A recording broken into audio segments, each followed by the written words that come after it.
नमस्कार, बहुत बहुत स्वागत है आपका। बात करने जा रहे हैं जेपी नड्डा के काफिले पर क्या हमला हुआ है। यह सवाल इसलिए क्योंकि बीजेपी कार्यकर्ताओं ने यह आरोप लगाया है बाकायदा कि तृणमूल कांग्रेस के कार्यकर्ताओं ने जेपी नड्डा यानी कि बीजेपी के राष्ट्रीय अध्यक्ष के काफिले पर हमला किया है।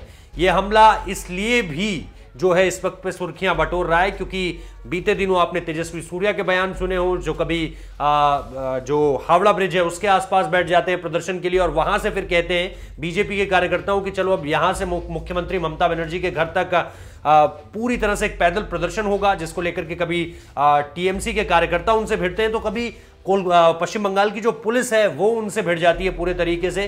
कई लोगों को जेल में बंद कर दिया जाता है। उसके बाद वहां पर जिनमें कुछ जो है बड़े दिग्गज नेता भी शामिल हैं, अगर आप बीजेपी की पश्चिम बंगाल की बेल्ट देखें तो। इन सारी चीजों से इतर अब जेपी नड्डा के काफिले पर हमले का मतलब यह है कि ये वही स्थिति है जो हमें लोकसभा चुनाव से पहले भी देखने को मिली थी, जहां पर आपको याद होगा कि अमित शाह रैली कर रहे थे। अमित शाह रैली के दौरान उनकी गाड़ी निकल रही थी वहां से और उस काफिले पर भी जो बीजेपी के कार्यकर्ता थे उनसे टीएमसी के कार्यकर्ता भिड़ गए थे।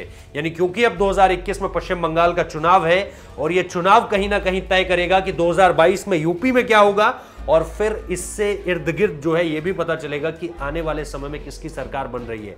तो ऐसे में अगर पश्चिम बंगाल को बीजेपी ने फतेह कर लिया तो ये न सिर्फ एक साइकोलॉजिकल विक्ट्री होगी 2022 के लिए या 2024 के लिए, बल्कि एक वो विक्ट्री भी होगी जो बीजेपी का गेम जो है पूरी तरह से बदल देगी।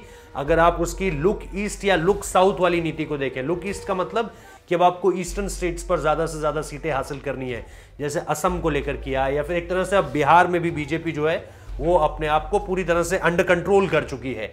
उसके बाद असम भी आपने जीत लिया। इसके बाद भी जिस तरह से आप अब चाहे मणिपुर हो, चाहे मिजोरम हो, चाहे मेघालय हो, इसके अलावा अरुणाचल प्रदेश हो, इन तरफ भी लुक ईस्ट वाली नीति पर काम कर रही है और same goes with look south वाली नीति पर भी काम कर रही है।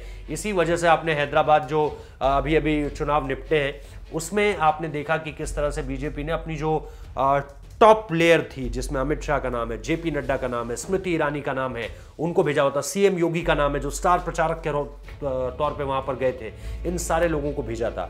तो ऐसे में पश्चिम बंगाल फतेह करना बहुत ज्यादा जरूरी है। जेपी नड्डा के काफिले पर 2 दिन का दौरा था और यह दूसरा दिन था जहां पर उनके काफिले पर हमला किया गया है। और इसीलिए मैं बता रहा हूं आपको क्योंकि ये कड़ियां जोड़ने वाली बात है और इसमें तेजस्वी सूर्या के बयान बहुत ज्यादा दिलचस्प हो जाते हैं जो बीते दिनों से लगातार आ रहे थे। और अब ये एक और घटना, इसको लेकर के टीएमसी निश्चित तौर पर नकारेगी ही इन बातों को। ममता दीदी से पूछा जाएगा तो वो भी कहेंगी कि ये सिर्फ बीजेपी प्रोपेगेंडा क्रिएट कर रही है टीएमसी के खिलाफ। होगा कुछ नहीं, जो अब तक कुछ होता भी नहीं आया है, वही चीजें हमने देखी है कि टीएमसी कार्यकर्ता इससे कैसे बचकर निकल जाते हैं। अब ये देखना दिलचस्प होगा कि ये दौरा और किस तरह से आगे बढ़ता है या फिर इस दौरे के बाद जो है वो बीजेपी कोई कड़ा या कठोर कदम उठाती है सेंटर की तरफ से। बहुत बहुत शुक्रिया इस वीडियो को देखने के लिए।